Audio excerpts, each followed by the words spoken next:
Olá, amados e amadas do Ideal. O tema da aula de hoje é linkage ou ligação gênica. Mas antes de falar de ligação gênica propriamente dita, vamos relembrar que a molécula de DNA em nossas células eucariotas, ela está associada a moléculas de proteínas chamadas de histonas. E que essa molécula de DNA, juntamente com essas histonas, essa molécula ela está espiralizada, ela está condensada, formando um filamento conhecido como cromatina. Então, o que é cromatina? É justamente esse filamento de DNA com proteína em espiralização. E essa cromatina, ela apresenta uma área mais espiralizada, é chamada de heterocromatina, e uma área menos espiralizada, é a chamada eucromatina. Qual a diferença que vocês precisam saber?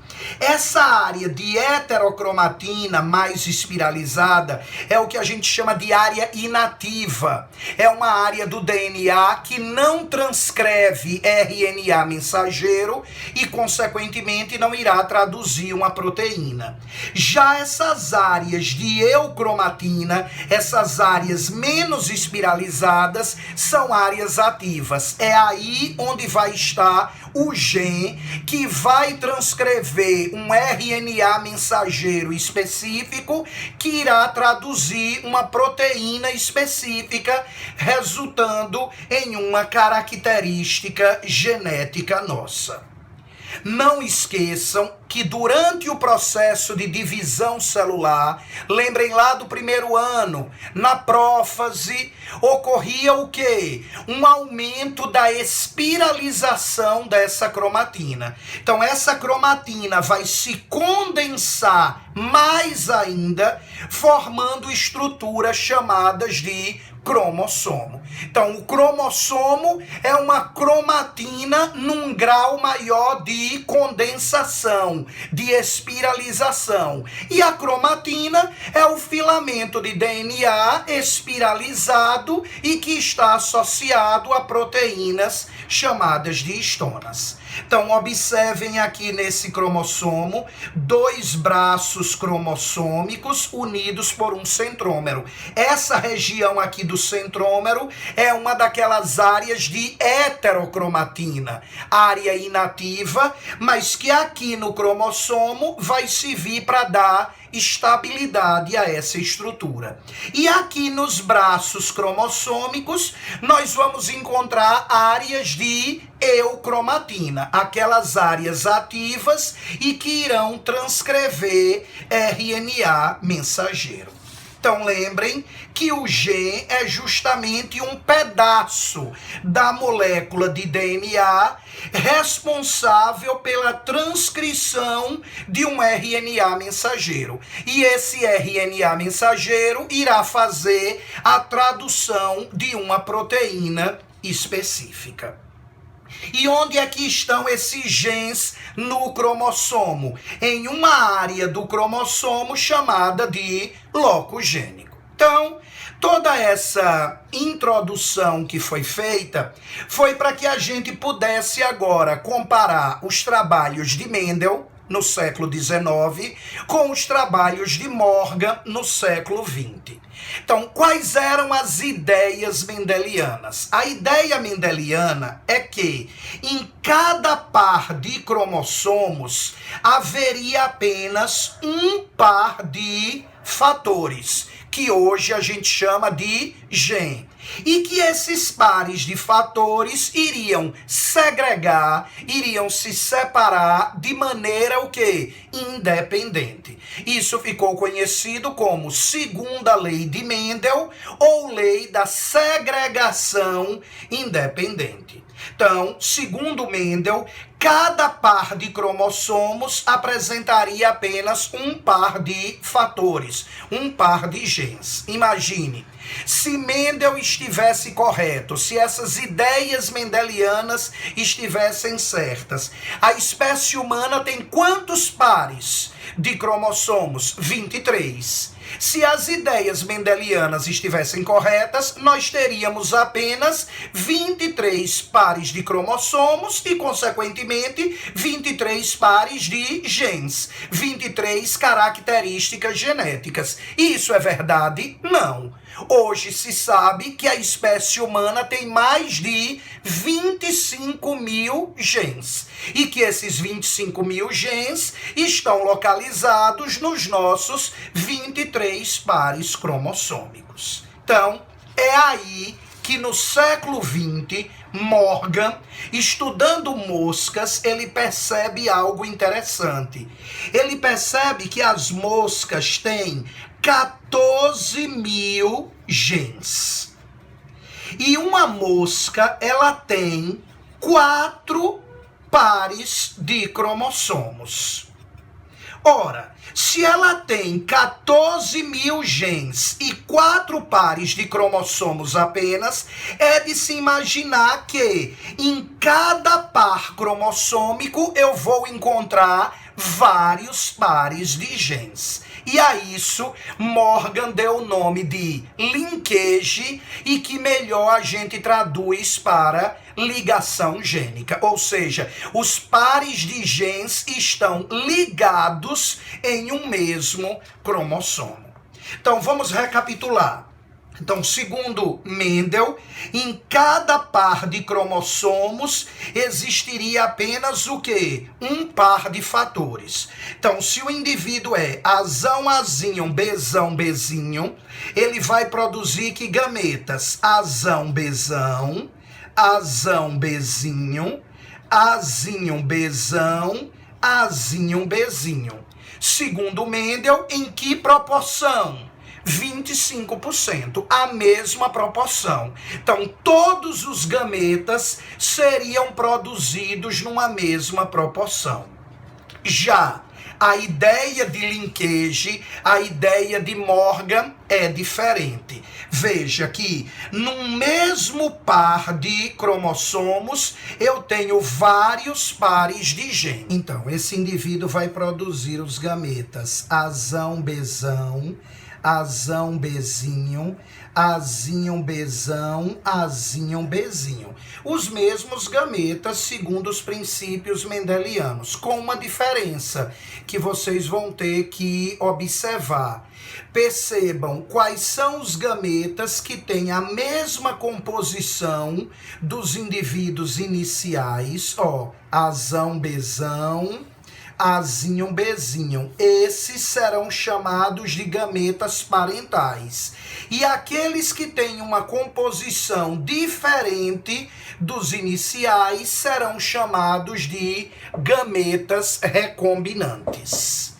Então, nós vamos ter gametas parentais e recombinantes não na mesma proporção, mas em uma proporção diferente daquela que foi proposta por Mendel. Os gametas recombinantes sempre serão encontrados em uma menor proporção.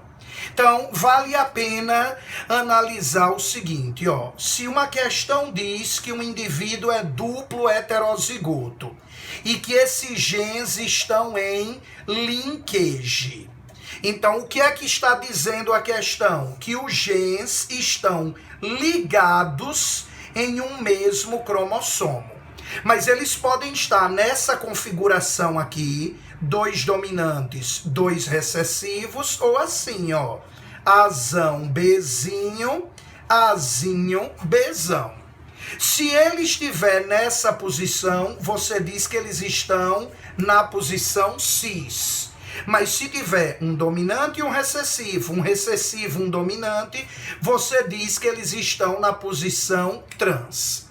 E qual a utilidade disso? Justamente facilitar a identificação dos gametas parentais e dos gametas recombinantes. Olha só, Azão, Bezão, Azão, Bezinho, Azinho, Bezão, Azinho, Bezinho. São os gametas. Aqui a mesma coisa. Azão, Bezão, Azão, Bezinho, Azinho, Bezão, Azinho, Bezinho. Com uma diferença. No primeiro caso, eles estão na posição cis. Então perceba, esse é igual parental, esse é igual parental. Então, esses dois aqui é que são os gametas recombinantes. Já no segundo caso, na posição trans, esse aqui, azão Bzinho, é que é igual parental, esse também é igual parental. Então, nesse caso, os recombinantes são os gametas azão Bzão e azinho Bzinho. Entenderam? Outra coisa que Morgan descobriu com os seus trabalhos, ele descobriu que se eu tenho um cromossomo azão Bzão, o outro cromossomo azinho Bzinho, essa distância entre os genes é igual à taxa de recombinação. O que é que eu quero dizer com isso? Se essa distância mede 8, a taxa de recombinação é de 8%. Se essa distância mede 20, a taxa de recombinação é de 20%. E qual a unidade utilizada para essa distância? Unidade cromossômica ou unidade de recombinação, ou esse M aqui representando morganídeo. Então, um morganídeo equivale a 1% de recombinação. Vamos fazer uma questão. Vocês estão vendo esse indivíduo aqui, ele está na posição cis. Na questão é dito que a distância de A para B, essa distância mede 20 unidades de recombinação. E a questão quer saber qual a frequência do gameta azinho Bzinho. Então, qual é o primeiro passo que você faz? O primeiro passo é justamente separar os gametas.